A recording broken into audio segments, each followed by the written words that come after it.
ধাম, 9টি দ্বীপ, শ্রী মায়াপুর অন্তর্দ্বীপ, রুদ্রদ্বীপ, বদ্রদ্বীপ, মদ্রদ্বীপ, আদি আদি এরকমভাবে। এটা হচ্ছে বদ্রুম দ্বীপ। নবদ্বীপের যে 9টা দ্বীপ তার মধ্যে এটা হচ্ছে বদ্রুম দ্বীপ। এই স্থানটি অতীব পবিত্র স্থান।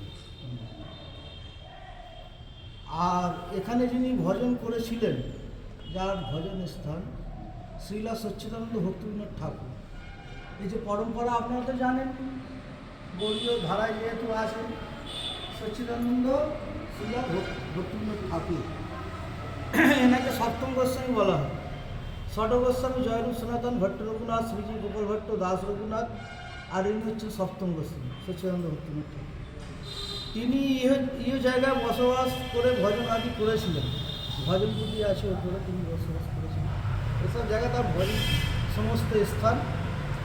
এখানে বসে তিনি অপ্রাকৃত জগতে সমস্ত বিষয়ে তিনি লিখেছিলেন কীর্তনের মাধ্যমে। আমরা যে গীতিগুচ্ছের মধ্যে যত কীর্তন দেখতে পাই, ভক্তিমূলক কীর্তন, এই সব জায়গা বসেই তিনি রচনা করেছেন সচ্চিদানন্দ ভক্তিবিনোদ ঠাকুর। ইহ জায়গা বসেই তিনি এখান থেকে দর্শন করতেন মায়াপুর, অপ্রাকৃত জগৎ একটি দর্শন করতেন ইহ জায়গা থেকে বসে, এই জায়গা থেকে। তো এক সময় তিনি হঠাৎ ভজন করতে করতে তিনি দেখলেন বিশাল সুন্দর একটি আলোর ছটা, সে মায়াপুর, যেখানে ভগবান শ্রী চৈতন্য মহাপ্রভুর জন্ম। এই জায়গা থেকে বসে তিনি দর্শন করছেন।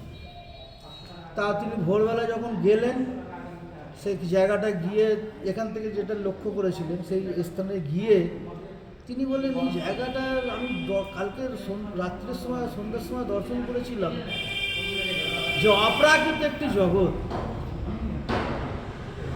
এই জায়গা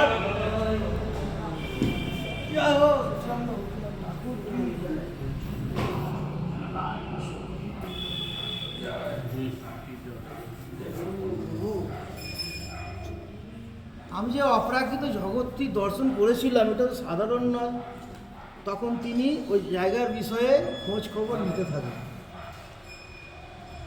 এবং শেষ পর্যন্ত তিনি গেলেন কৃষ্ণনগর কোর্টে।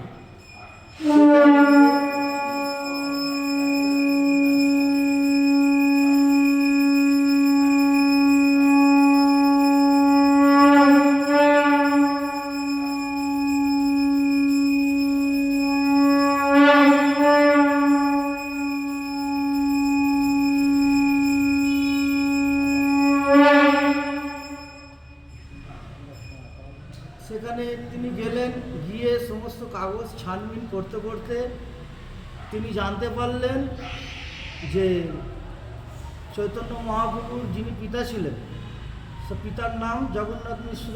সেই জগন্নাথ মিশ্রর নামে কাগজ বেরিয়ে ওই জায়গাটায়, যেই জায়গাটা তিনি এখান থেকে বসে বসে অপ্রাকৃত জগৎ তিনি দর্শন করছিলেন, ওই জগৎ, অপ্রাকৃত জগতের সেই স্থানটি তিনি ওই ছানবিন করতে করতে কৃষ্ণনগর কোর্টেতে তিনি দেখলেন এটা জগন্নাথ মিশ্রের নামে এই জায়গা। আর ওই জায়গাটায় ভগবান শ্রী চৈতন্য মহাপ্রভুর জন্ম। তাই সচ্চিদানন্দ ভক্তিবিনোদ ঠাকুর তিনি খুব আনন্দিত হলেন।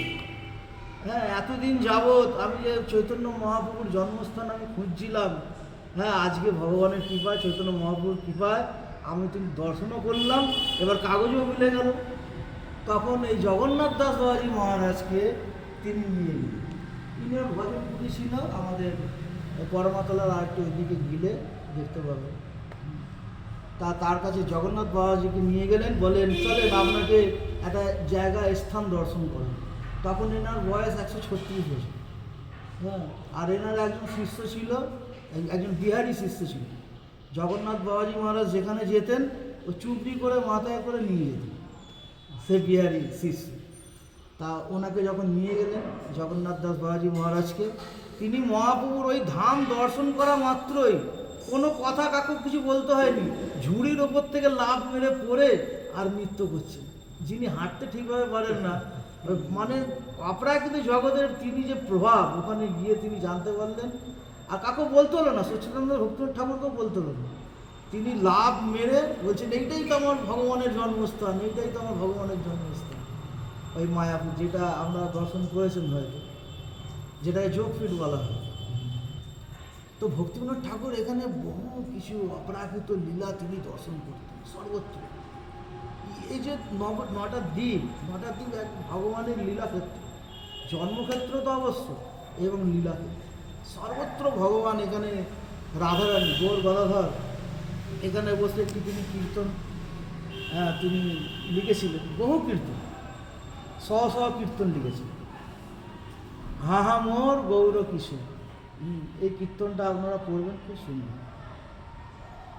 কবে দয়া করি শ্রীগদ্র মাঝে, হা হা মোর গৌর কিশোর, কবে দয়া করি শ্রীগদ্রুম মনে, দেখা দিবে মন দেখা দিবে মন সারা শরীর জলেতে ভিজে গেছে, অন্তিম জলে। এসব কীর্তন তিনি রচনা করতেন কেঁদে কেঁদে।